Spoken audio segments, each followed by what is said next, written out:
Hello बच्चों, तो चलिए इस प्रश्न को पढ़ते हैं। एक सरल रेखा P 1,2 से होकर इस प्रकार जाती है कि निर्देशांकों के बीच इसका अंतःखंड P पर समद्विभाजित होता है। सरल रेखा की समीकरण है। तो यहाँ पर देखो, चारों विकल्पों में से हमें सही विकल्प का चयन करना है।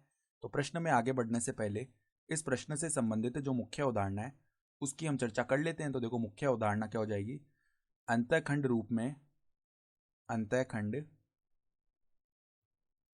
रूप में सरल रेखा का समीकरण क्या होता है। सरल रेखा का समीकरण, ये देखो हम किस प्रकार से लिखते हैं। एल बोलें अगर सरल रेखा को, तो वो जाएगा एक्स बट्टा ए प्लस में वाई बट्टा बी बराबर में 1, जहाँ पर ए क्या है, एक्स अक्ष पर कटा अंतःखंड, और बी क्या है, वाई अक्ष पर कटा अंतःखंड।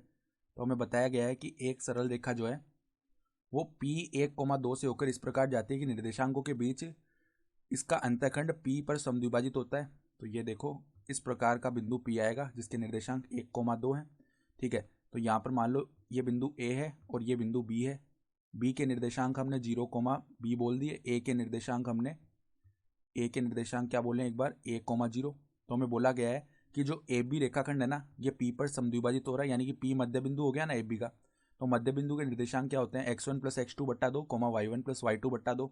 देखो, P के निर्देशांकों को हम किस प्रकार लिख सकते हैं, x1 प्लस x2 बट्टा 2 यानी 0 प्लस a बट्टा 2, कोमा में y1 प्लस y2 बट्टा 2 यानी b प्लस 0 बट्टा 2। तो यहाँ से तुलना करेंगे ना, तो a का मान तो क्या हो जाएगा, देखो 2 गुणा 1 यानी कि 2, और b का मान क्या हो जाएगा, 2 गुणा 2 यानी कि 4।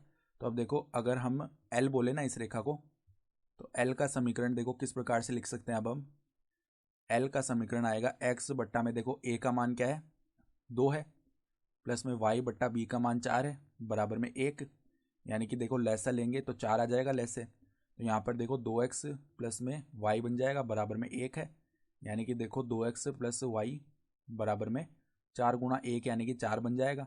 ठीक है, यानी कि विकल्प डी जो है वो हमारा सही विकल्प आ रहा है। तो आशा करता हूँ कि आपको ये प्रश्न समझ में आया होगा। धन्यवाद।